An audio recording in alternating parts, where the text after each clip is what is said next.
3 or 4 years ago, I started playing pickleball and I set some goals. My goals was I wanted to improve faster than my peer group. And so in order to do that, like any sport, the answer is drills. So if you're a beginner or an advanced player, so in this video, I'm going to show you 8 drills that will improve your game faster than if you just go out and play every couple of days. The drills we're going to go through today are really meant for doubles play. The drills we're going to go through are dinking down the line, dinking forehand cross court, dinking backhand cross court, hand volleys, hitting the ball out of the air, working on fast hands, third shot drop from the baseline, getting into the transition zone, so the midway between the baseline and the kitchen, and working on half volleys and resets, so more of a defensive part of the game.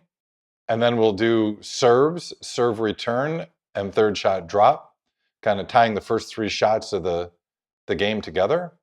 And then we move into a couple of games, one being 7-11 and the other mini singles. Hey, check out in the description and make sure that you sign up to get my free pickleball drill routine for beginners. So find yourself a drilling partner and let's head into the first drill. The first drill is dinking, and again, sort of a warm-up drill, but it gets you going. So both of you guys, the setup for this drill is you're both back behind the kitchen line or the non-volley zone line, and you're simply going to dink to each other, making sure you use the right form. You want to have your legs shoulder width apart, paddle up in front of you, and then dink back and forth across the net.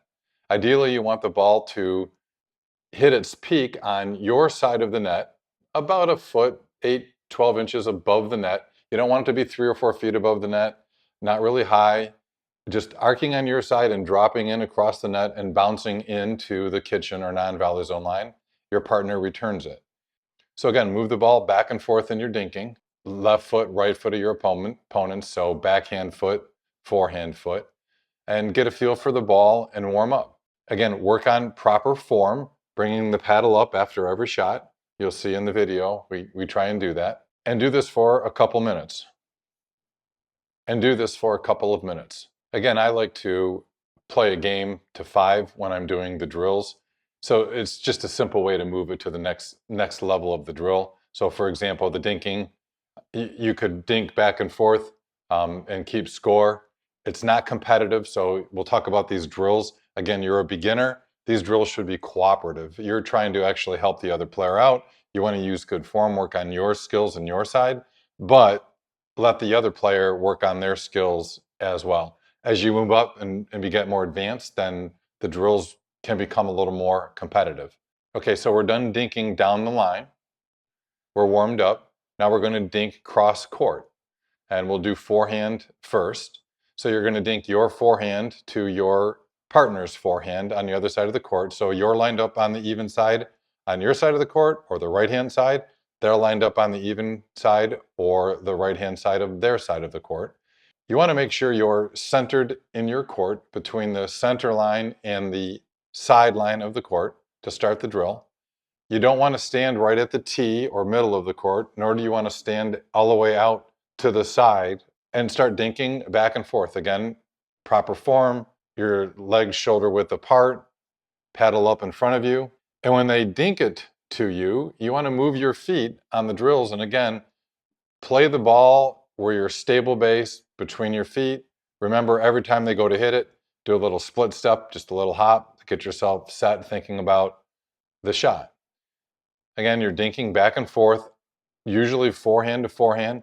Sometimes you're going to have to hit a backhand shot, depending on where the ball comes to them. If they aim for your left foot and you're right-handed, you might have to hit a backhand there if you can't get over to take the forehand.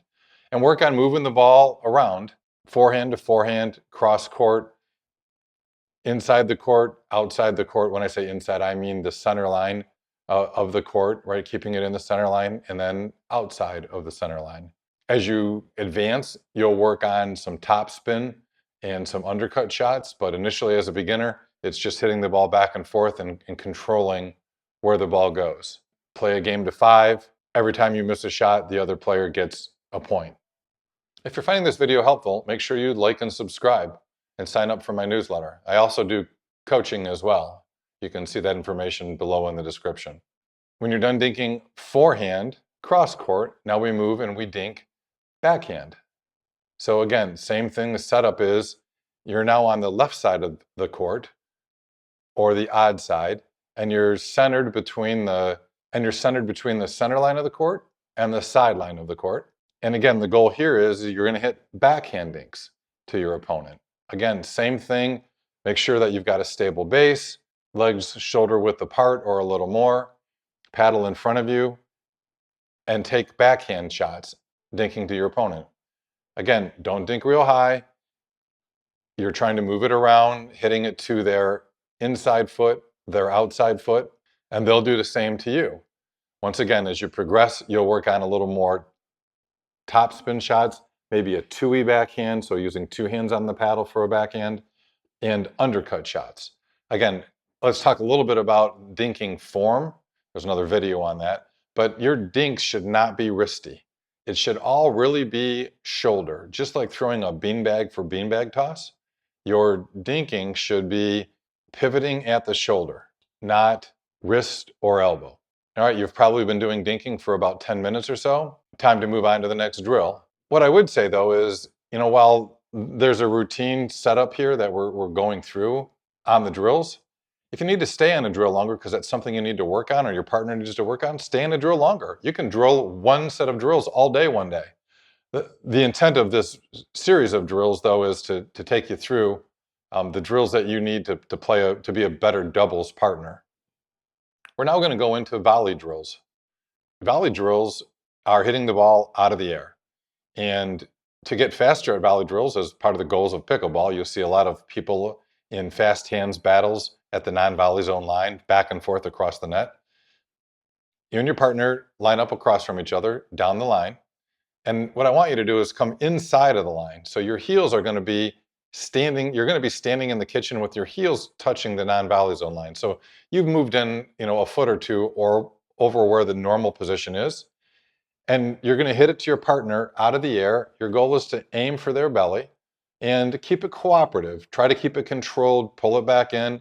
It's a hard drill, especially for beginners, but you'll start to work on that fast eye-hand coordination. Do that for a minute or two, and then you're going to step behind the line. Now that you've done inside the line, you've moved further away, you'll have to put a little more energy to the ball, but it will feel like it's coming a lot slower now. Volley back and forth. Normally your paddle's in front of you. It's more of a backhand shot.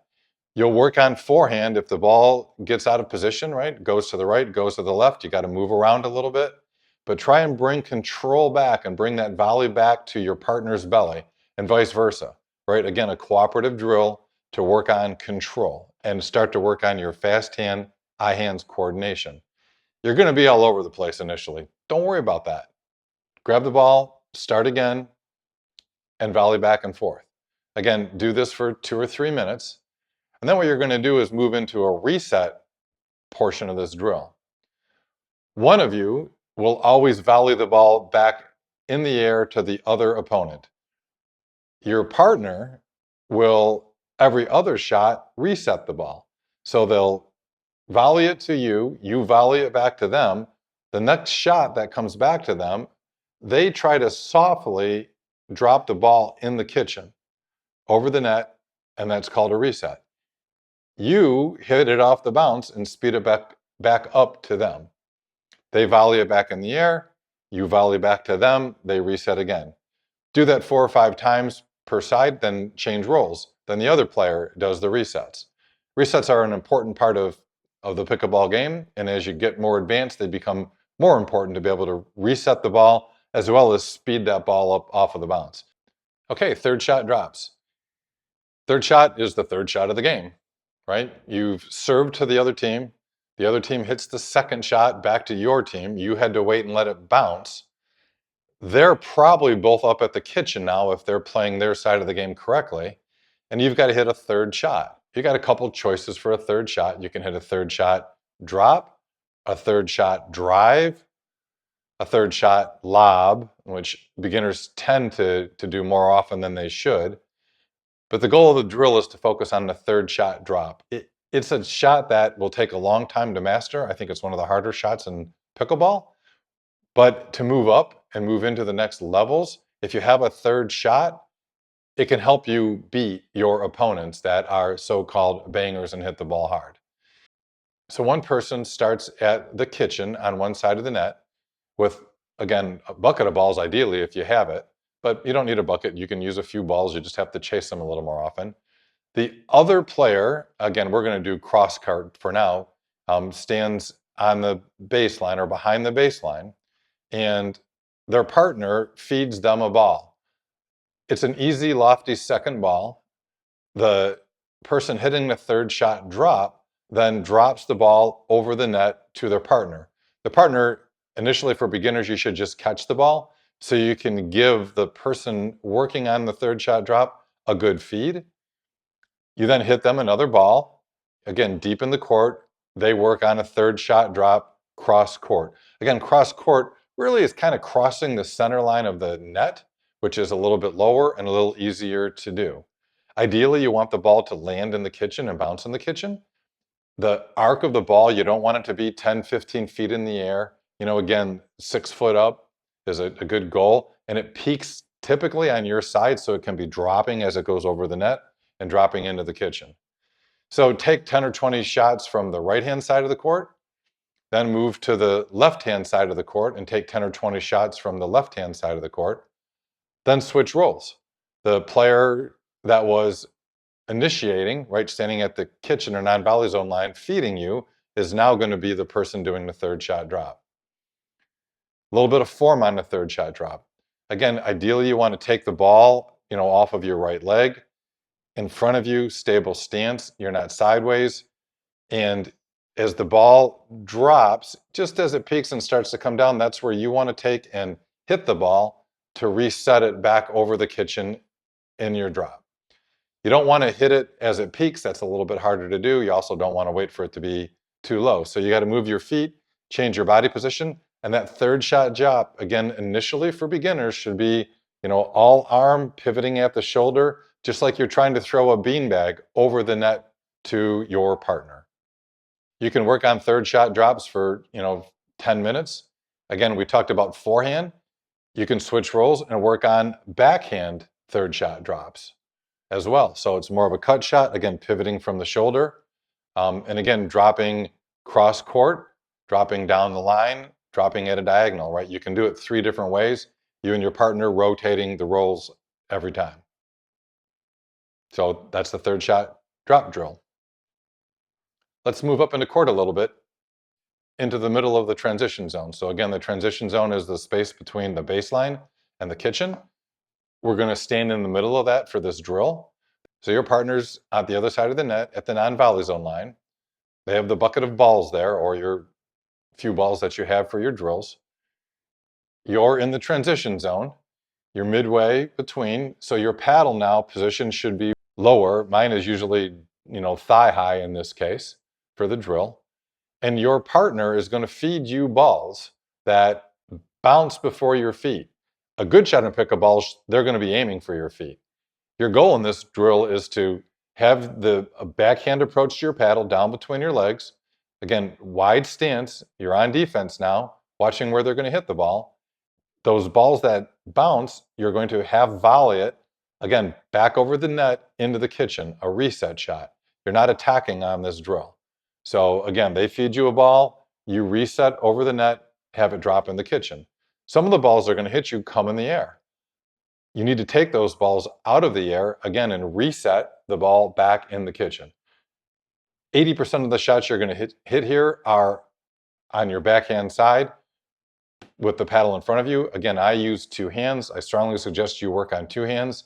It gives you more stability to your backhand shot. You can also move to the side a little bit and work on forehand resets as well. And again, taking the ball out of the air. We do a bucket of balls, do 20 balls, then change roles. The feeder now goes to the transition zone. Then the other person becomes the feeder of the balls. They work on the drill themselves. Again, 5-10 minutes of transition zone drills. This next drill is called Seesaw. And basically one player again starts, is the feeder. They're going to be at the kitchen on the other side of the net. The person doing the drill starts at the kitchen line as well. The drill starts with a dink from the feeder person. The person doing the drill dinks it back to the feeder person. If they're successful with their dink, they take a step back. The feeder person continues to hit the ball. They don't catch it this time. And they are trying to hit it back at the other player's feet. Ideally, it will bounce. You reset the ball in the kitchen. If you're successful, take another step back. The feeder hits you the ball again. You have volley back. You're probably in the middle of the transition zone now. If you're successful, take a step back. If you're not successful, stay there and take another shot until you make it over. Once you make it over, take another step back. Work your way all the way back to the baseline, at which point you're hitting a third shot drop. Hit a couple successful shots there, and then you start to come back towards the kitchen. Take a step forward, they hit you the ball, continue to hit you the ball. You reset it into the kitchen, take a step forward. They hit you the ball, reset in the kitchen. You work your way back up to the non-volley zone line. If you're successful and haven't missed, you get to keep going. Your dink, take a step back over the net. You're successful, take a step back. Again, a beginner, you should just continue to repeat until you've made your way back to the baseline and all the way back up to the kitchen, then switch roles, because it will take several tries and attempts for you to get that to happen. If you get frustrated, you're not moving back fast enough, or you've tried it 4 or 5 times, just switch roles and have your partner got their turn at doing that drill. So again, this is now teaching you how to move back and take shots and hit transition shots and resets, move up and hit transition shots and resets.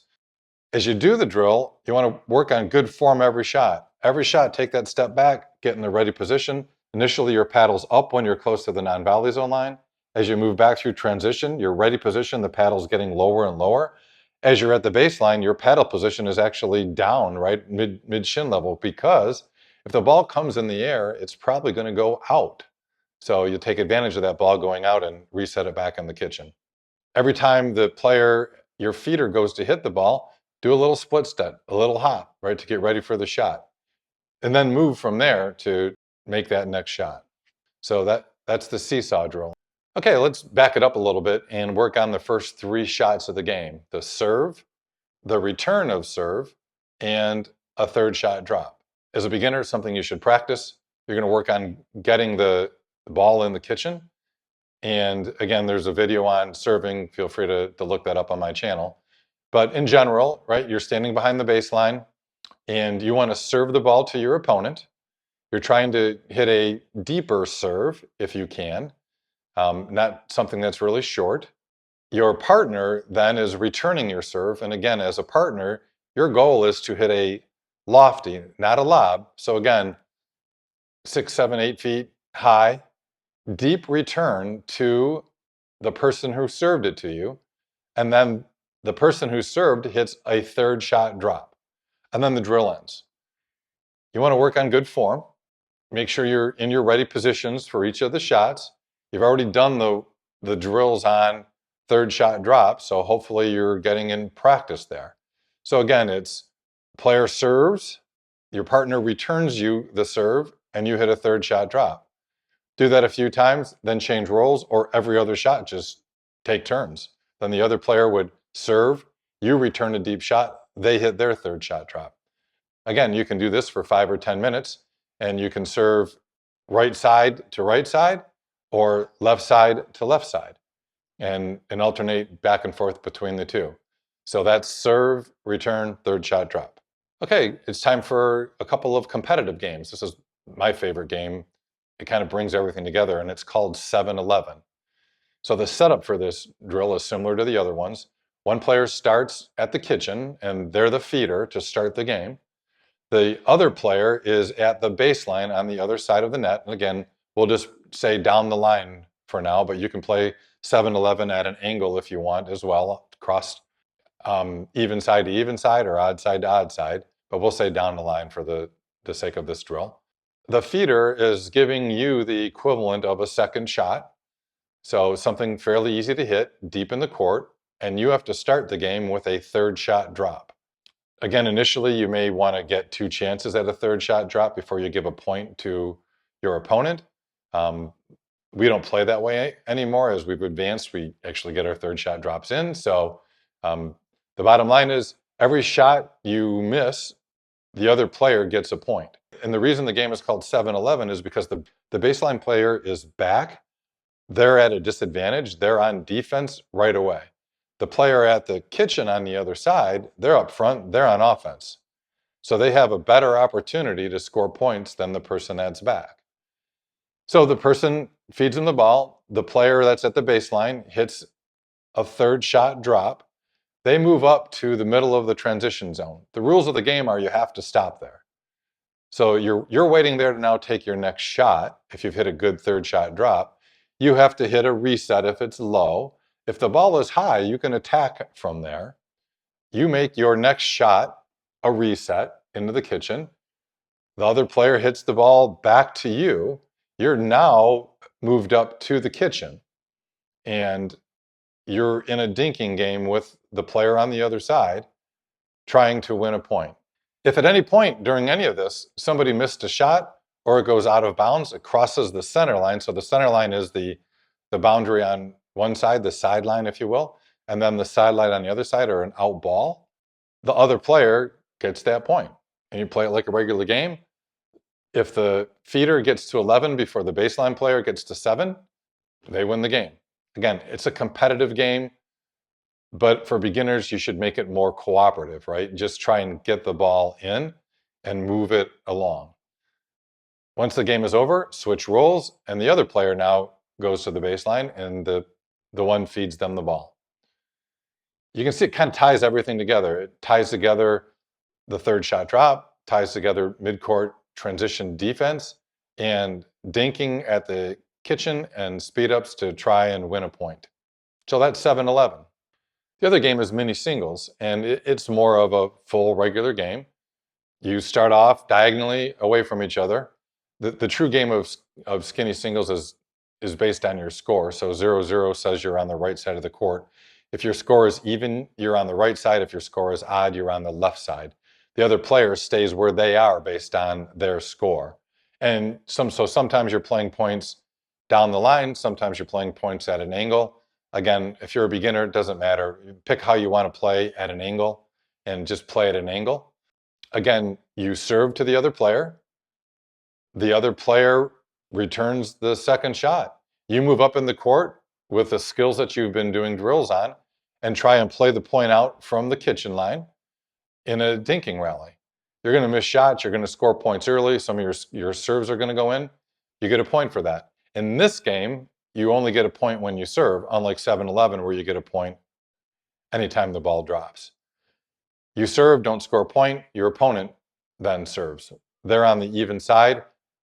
You're on the even side because your score is 0, let's say. Their score is 0. They serve to you. You play it out. They score a point. In theory, they move over to the left-hand side, which is their odd side. You stay on the even side. They serve the ball down the line to you. You hit a second shot deep to them. They try to hit a third shot drop. You've come up to the kitchen. Resets, dinking rally, play the point out. Again, you play to 11, win by 2. That's skinny singles. So there you have it. You've seen the full series of drills now. You've gone from dinking and warm-up, cross-court dinking, volley, fast hands inside the line, moving back, outside the line, working on control, working on resets from volleys, working on speed-ups from volleys, third shot drops, transition defense, transitioning shots and resets, moving back and forth from the kitchen line to the non-volley zone line, working on your serve, return, third shot drops, and then game 7-11 and skinny singles.